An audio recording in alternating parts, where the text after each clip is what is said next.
Buenas tardes, estimadas amigas. Soy la doctora Cortés de Ginecología y quiero compartir el día de hoy un tema que hace mucho tiempo quedó pendiente y que es muy importante y muy frecuente para nosotras las mujeres, como es el cáncer de cuello uterino. Entonces, el día de hoy vamos a compartir unos temas que son muy importantes. Primero hablaremos de qué es el cuello uterino. El cuello uterino es la parte inferior del útero. Como vemos en esta gráfica, el útero es el 80% y el pedacito inferior se llama cuello uterino. Sin embargo, a pesar de ser tan pequeño, es el que más frecuente nos produce cáncer y sin embargo, es muy fácilmente diagnosticable y tratable. En realidad, lo que a nosotros como ginecólogos nos interesa no es diagnosticar cáncer de cuello uterino, sino las lesiones precancerosas que son muy fácilmente tratables. Entonces empezaremos por hablar qué es el cáncer de cuello uterino. Es un cáncer muy frecuente que generalmente está ligado al papilomavirus, que es un virus que se transmite por las relaciones sexuales. Lo adquieren las mujeres que tienen vida sexual en el 80%. Y cuanto más precoz sea diagnosticado, es mucho mejor. En cuanto se refieren a las lesiones precancerosas, que es la que yo les hablaba hace un rato, que son las que debemos diagnosticar, son conocidas también como displasias o lesiones intraepiteliales. Pueden ser de grado leve, moderado o severo, grado 1, grado 2 o grado 3. ¿Y qué es el papilomavirus? El papilomavirus es un virus que produce el cáncer de cuello uterino, pero también produce las verrugas genitales. Se encuentran más de 100 tipos de papilomavirus y estos, aunque se transmiten, aunque no necesariamente haya penetración. Se dividen en dos grupos grandes, papilomavirus de alto riesgo, que son los ligados al cáncer de cuello uterino, y papilomavirus de bajo riesgo, que generalmente están ligadas a las verrugas genitales. En cuanto a los factores de riesgo para desarrollar cáncer o lesiones precancerosas, están el inicio precoz de las relaciones sexuales. Cuando más parejas sexuales tenemos, el riesgo es mayor. Y si este compañero sexual tiene múltiples parejas, también el riesgo aumenta.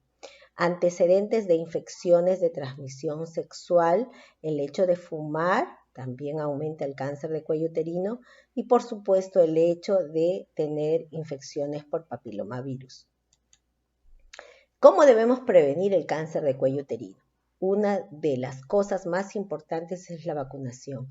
Ahora que hablamos del coronavirus es más fácil entender que el virus, que también es el papilomavirus, se puede prevenir muy fácilmente con la vacunación. La vacunación está enfocada a las mujeres y hombres desde los 9 hasta los 45 años. En las niñas, que es la que nosotros hablamos, las dosis antes de los 15 años son 2, en el primero y en el sexto mes. Ahora tenemos 3 tipos de vacunas, de 2 cepas, llamadas Cervarix, 60% de seguridad.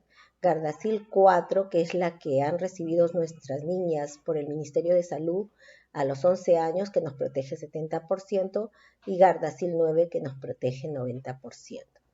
Cuando las mujeres o hombres somos mayores de 15 años, ya debemos recibir 3 dosis, primero, tercero y séptimo mes. En cuanto se refiere a cómo debemos diagnosticar las lesiones, el diagnóstico de las lesiones es muy fácil. En nuestro país incluso es hecho por el Ministerio de Salud en forma gratuita y es con el Papa Nicolau, que es un test simple que diagnostica, sin embargo, muy pocas lesiones, pero es fácil de usar. El test de papilomavirus, que es un test llamado también de COVAS o test molecular, y el test de colposcopía. En cuanto se refiere al Papa Nicolau, como les decía, es una prueba barata, rápida, se toman las células del cuello uterino, no se realiza ningún corte, es solamente un hisopado y se deben tomar en todas las mujeres que tienen vida sexual. Generalmente se empiezan a tomar a partir de los 23 años, pero no necesariamente. Si las mujeres han tenido relaciones sexuales antes, puede ser tomado antes. Y el test de papilomavirus, como le decía, es un test de mayor certeza, pues si el Papa Nicolau no da un 20% de certeza, el test de papilomavirus no puede dar hasta un 90%. Esta es una prueba molecular. Este test de papilomavirus incluso puede predecir cómo va a ir nuestro control. Quiere decir que si el test de papilomavirus o la prueba molecular sale negativo, podríamos hacernos un control cada 2 o 3 años. Ya no necesariamente tendríamos que utilizar el Papa Nicolau.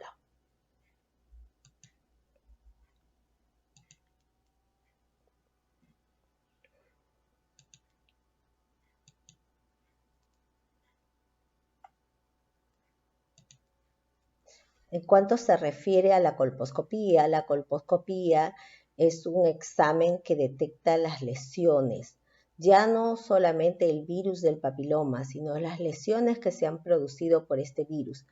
Y esto puede ser el que nos dé el diagnóstico y el pronóstico y qué es lo que debemos hacer con nuestra paciente que tiene estas lesiones por papilomavirus.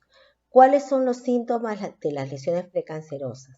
Lo que pasa es que cuando uno tiene una lesión precancerosa, incluso una lesión cancerosa, puede no tener ningún síntoma, por eso es importante el controlarse. Y esto puede producir también un sangrado intermenstrual, cuando ya la lesión es un poco más avanzada, o una secreción vaginal llamada descenso o leucorrea, que es frecuente.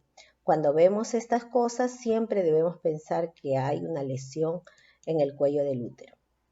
¿Y cómo debemos tratar las lesiones precancerosas?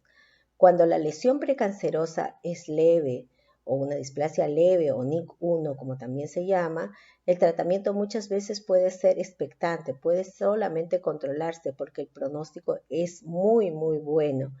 Siempre es importante el control con el papilomavirus y el test de Papa Nicolau, pero si uno se vacuna en este periodo teniendo una lesión de NIC1, NIC2 o NIC3, entonces la lesión tiende a mejorar. Cuando tenemos un NIC2 podemos realizar también el láser, la crioterapia o el conolip. Y cuando tenemos un NIC3 podemos realizar una crioterapia, un conolip o un conofrío. ¿Qué son los conos? Son pequeñas cirugías en las cuales se extirpa esa parte de la lesión que está dañada. Pero como le vuelvo a repetir, esto solo debe realizarse cuando hay una lesión de displasia grado moderada o severa. No debería realizarse cuando es una displasia leve. Muchas veces nosotros los médicos incluso excedemos en la parte quirúrgica cuando no es necesario.